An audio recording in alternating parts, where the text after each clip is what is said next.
Your iron levels look fine, so why do you feel so tired? Let's talk about why someone can have iron issues or symptoms of a low iron situation, but their labs look normal. Because I think iron is one of the most misunderstood pieces of women's health. We know that when you have low iron, you can have symptoms like brain fog, hair loss, restless legs, poor recovery, low mood, poor sleep, fatigue, cold hands and feet. We know that it plays a role in so many aspects of our life. So why are we not understanding it? So first, I want you to think of your iron like a water system. So your blood test can look completely different depending on which part of the system is being measured. So let's think about ferritin. Ferritin is essentially your iron tank. Ferritin is the protein that holds in the reserve. So like a big water tank in your house. When doctors tell you your ferritin is normal, they're just saying your tank isn't empty, but it tells you nothing about the water actually flowing through your pipes. Ferritin also, as a side note, artificially rises when you're inflamed or stressed. So a normal or high reading can be deceptive. It doesn't confirm your iron is available to your cells. So just because you have a normal iron doesn't necessarily mean that it's available to your cells to use, and you can still feel like crap.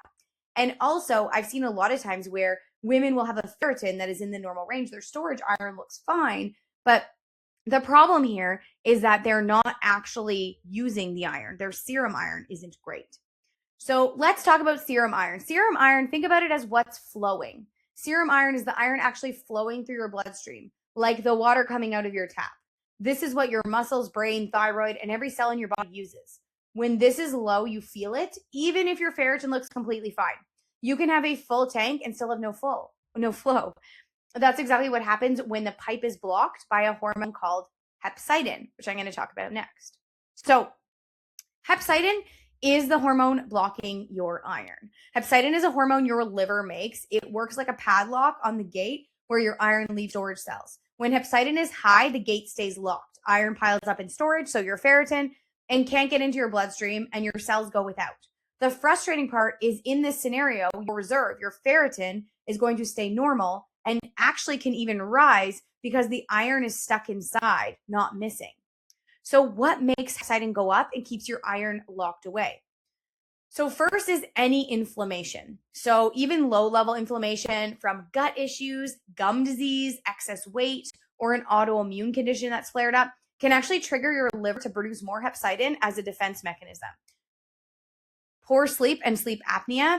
Every time your breathing stops during sleep, your body releases stress signals that ramp up inflammation. This keeps hepcidin elevated at night and after night, one of the most overlooked causes of stubborn low iron. Chronic stress, we know long-term stress raises cortisol, which triggers IL-6, which is the key inflammatory signal that tells your liver to produce hepcidin. Your body essentially thinks it's under threat and locks away iron as protection. Excess weight and insulin resistance is an unknown or a lesser known cause. Fat cells, especially around the belly, are inflammatory. People carrying extra weight can have 2 to 3 times higher hepcidin levels, meaning your body actively resists iron getting into circulation. So I tell you all of these reasons because if you are inflamed and insulin resistant and your serum iron is low, the reality is that supplementing more iron is not going to be helpful here. And then if we look at gum disease and gut imbalances, we know bacteria in your gums or an overgrowth of bad bacteria in your gut can send a constant low-level inflammatory signal into your bloodstream. Most people have no idea this is happening, yet it's enough to keep hepcidin permanently elevated. So what does low serum iron actually feel like? Symptoms can appear long before we have anemia, and oftentimes they are dismissed. A lot of women I speak to are in their late 30s, early 40s, and they are extremely convinced that it is because they're hormones and they need hormone therapy or they need something for their hormones when really we need to fix their iron. So constant fatigue, not just feeling tired, an exhaustion that doesn't improve with sleep. You wake up tired. You need naps. Small tasks feel disproportionately draining. Iron is essential for your cells to produce energy, also known as ATP. So when that's low, every system slows down. Next, we have brain fog and poor concentration, struggling to hold a thought, forgetting words mid-sentence, feeling mentally slow or foggy. Your brain uses a lot of iron, especially if you're making dopamine and managing focus. Low iron is one of the most overlooked causes of cognitive underperformance in otherwise healthy people. And again, contributed or attributed to perimenopause when it might not be the case. Hair thinning and loss. If you have more hair coming out in the shower or brush, thinning at the crown or temples. Hair follicles are among the fastest dividing cells in the body and are highly sensitive to iron availability. Many people cycle through shampoos and supplements without realizing that iron can be the root issue. Restless legs at night, an uncomfortable urge to move the legs, especially with crawling or tingling sensation, especially while lying down. We know that brain iron deficiency disrupts the dopamine system that controls this sensation. Studies show that IV iron in people who are deficient improves restless legs, even when ferritin looks normal. Breathlessness and poor recovery. So getting out of breath faster than expected, taking longer to recover after exercise. Your muscles rely on iron to store and use oxygen. Low iron means your tissues are always slightly oxygen starved, even at rest. And then we have always feeling cold hands and feet, especially in the mornings, constantly reaching for a sweater. Your thyroid needs iron to make hormones that regulate body temperature and metabolism. Low iron impairs thyroid, which can make you feel cold and sluggish, even if your thyroid comes back normal. And taking more iron doesn't help in these cases, because if the problem is that the iron just can't get out of storage, adding more iron to storage doesn't fix anything. It's like pouring more water into the tank when the pipe is blocked. The fix isn't more water, it is unblocking the pipe. So typically 3 root causes need addressing here. Number 1 is inflammation locking the gate. This is the number 1 reason iron stays trapped. Inflammation from gut issues, gum disease, obesity, poor sleep, autoimmune conditions, or chronic stress. We're producing more hepcidin, physically locking the exit door. So until the inflammation is addressed, iron supplements pile up in this tank. Number 2 is missing helper nutrients. Iron doesn't move on its own. It needs copper to be oxidized and loaded into its transport protein, vitamin A to signal the release from storage, vitamin D to turn down hepcidin, and riboflavin or B2 to convert stored iron into the usable form. If any of these are low, your iron is going to stay stuck regardless of how much you eat or supplement. These gaps are extremely common and almost never tested alongside a standard iron panel. And the wrong timing of supplements. Most people don't realize this. Taking iron every single day trains your body to absorb less of it over time.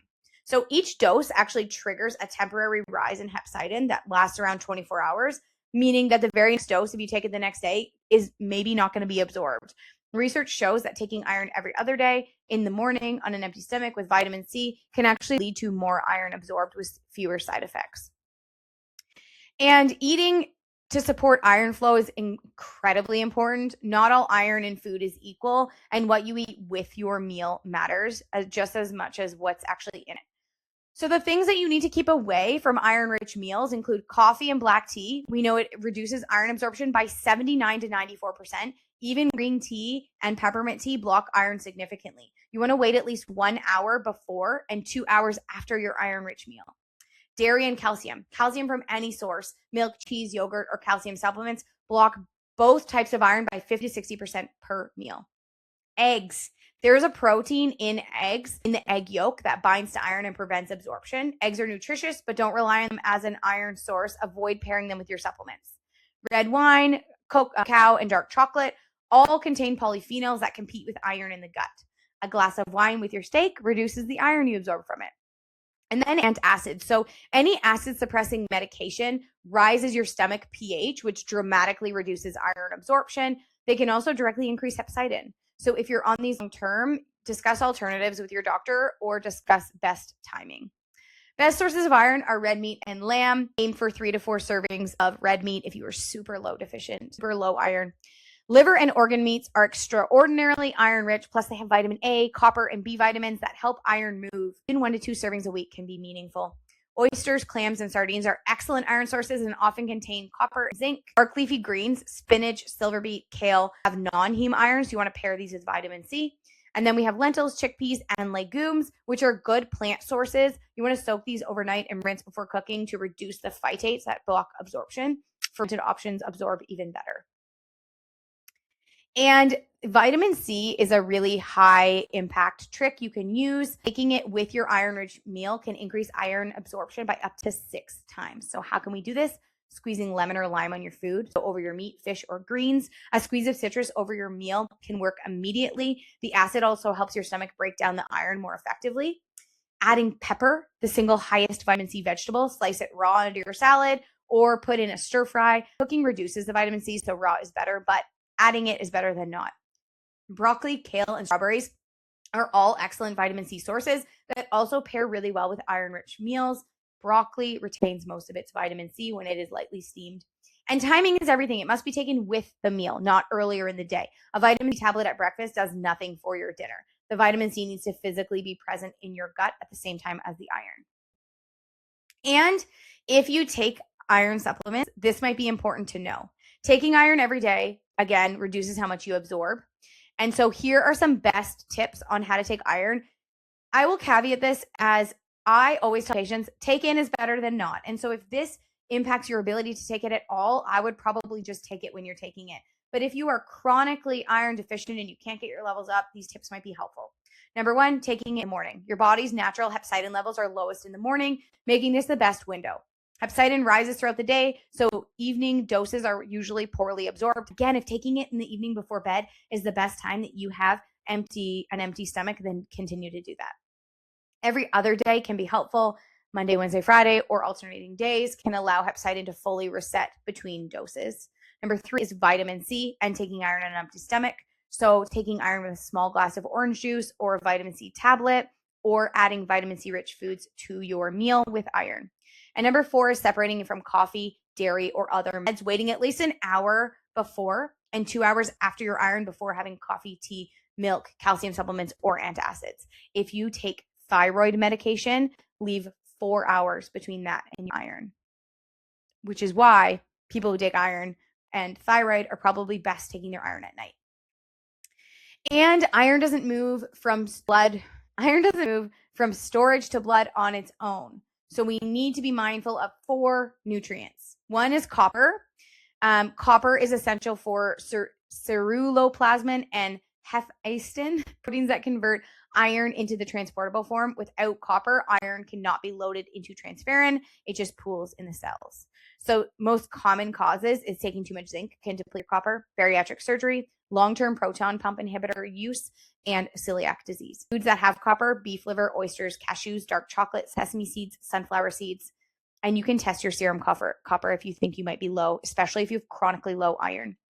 Vitamin A also suppresses hepcidin and signals iron to release from storage. And so most people avoid eating. If you avoid eating animal foods, you might actually have low vitamin A. Sources you're going to find vitamin A in is beef liver, egg yolks, full fat dairy, oily fish, and butter. And then we have beta carotene that we get from vegetables, but it does convert poorly in a lot of people. And so getting it from those animal-based sources are going to be the best. Otherwise, supplementing would be helpful after you test your levels. Vitamin D is a huge thing in Canada. We know a deficiency is commonly seen, and everyone needs different levels based on their weight and what their baseline level is. Best way to get vitamin D is sun exposure, but you need it without sunscreen in order to make vitamin D. And so oily fish, salmon, mackerel, sardines, egg yolks, and fortified foods are typically the best way to go, but I'm often supplementing with patients. And riboflavin, which is B2, it's depleted by alcohol, stress, and gut inflammation. It's best found in liver, meat, dairy, eggs, dark leafy greens, almonds, nutritional yeast. Again, something you could just add on. Talk to your provider about adding on if your iron is chronically low, you've looked at your vitamin A, your vitamin D, and your copper, and you can't find the solution. And finding your inflammation is going to be part of the cure here. Addressing the root cause is going to be more effective than taking iron. So first is gut dysbiosis and SIBO. Second is going to be gum disease. Not many people realize that gum disease causes a lot of other health-related issues, including gum disease and oral infections, really linking to gut microbiome infections. H. pylori specifically is a common stomach bacteria that impairs iron absorption, competes for iron itself, and causes chronic gastritis and inflammation. And so this is going to contribute to your ability to use iron long-term. Celiac disease is going to impact your ability to absorb a lot of nutrients, and iron is going to be one of those. And so if I see someone chronically iron deficient, I will test for celiac disease. Sleep apnea is something that can influence your ability to use iron through its impact on inflammation. And chronic psychological stress, long-term stress, keeps cortisol elevated, which is an inflammatory response, which is going to impact your iron long term. And so we have to understand what we need to look at. Your ferritin is looking at your iron storage. It's a useful starting point, but can rise during inflammation, infection, stress, or too much alcohol. Serum iron is the iron currently available in your bloodstream, but people don't use this as a baseline because it varies so much throughout the day. Your TSAT, or your transferrin saturation, is the percentage of your iron-carrying protein loaded with iron. And so this tells us about iron-restricted delivery, even if ferritin looks normal. Your TIBC, or your total iron binding capacity, is your capacity of blood to carry iron. It rises when iron is low and falls with inflammation. Your CRP is an inflammatory marker I like to look at, because if this is high with a elevated ferritin, we know that the root cause is likely inflammation. And so your simple starting point for understanding your iron is getting the right test so you can understand what is going on at the root of it. Looking at your diet and what you are currently eating, because when it comes to iron, it's intake, absorption, and loss. And we have to understand where the problem lies. And if there's no issue of intake, absorption, and loss, we need to look at things like inflammation, insulin resistance, and all of the other things that I've talked about. Really looking at how you're taking iron, if you're taking it, moving it away from things that are going to inhibit the absorption and adding things that are going to promote absorption.